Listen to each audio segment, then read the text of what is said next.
Hey everybody, it's Dr. Magnifico from JRSvilleVet and Podly.com. I'm at home with my rather non-compliant cat Oriole. This morning when she was in bed with me, I noticed that when I was petting her, it sort of feels matted here. So she's got the beginnings of what lots of cats get, especially this time of year, so it's midsummer. She has been losing her winter coat, and then because she's one, a bigger cat, and two, a lazier cat, she hasn't been grooming really well. So she's got a big mat of hair, and one of the things you need to do every so often with your cat is brush them. For those cats who are inside, seems to be even more imperative, but she's got these big clumps of fur that I've got to brush out.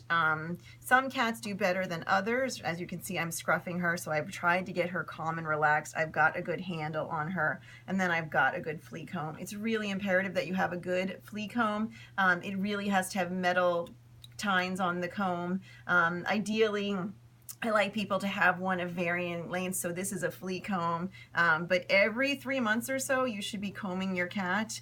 You know, the first couple of times you're just going to have to spend trying to get your cat allowing you to do it, which means learning how to hold them appropriately, learning how to not make it a stressful procedure, because if it's stressful once, they're not going to want to do it again, and then you've just got to kind of debulk them. You know, too often I get cats at the clinic who come in and they've got big giant mats of fur that are attached to the base of their skin, and we have to shave them down. Sometimes they've even started to pull away themselves, and then you get secondary skin infections. If they're an outdoor cat, that's when we see maggots. We see maggots because the matted hair has pulled away from the skin, and then there's a place for flies to land eggs. So I'm going to say every 3 months, you know, put it on your calendar 4 times a year to comb your cat, especially along the dorsal spine, so the back of the spine towards the base of the tail tends to be where I see it the most. It's going to be much more common in overweight cats because they just can't get here. The other thing is, it's always a great idea to check nails. I trim my cat's nails about every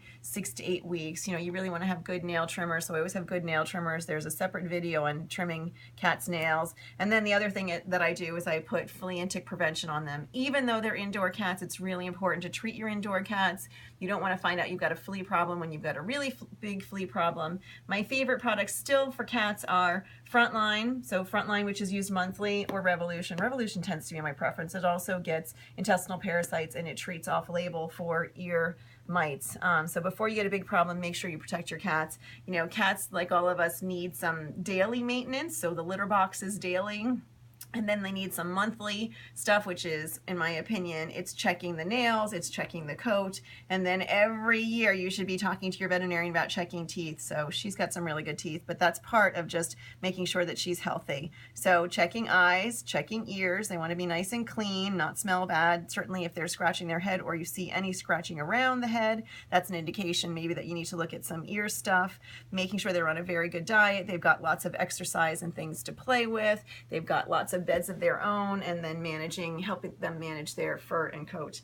If you have any questions, you can find me anytime at Podly.com, or you can find me at JRSvilleVet. Take care of your kitties. Thanks. Bye.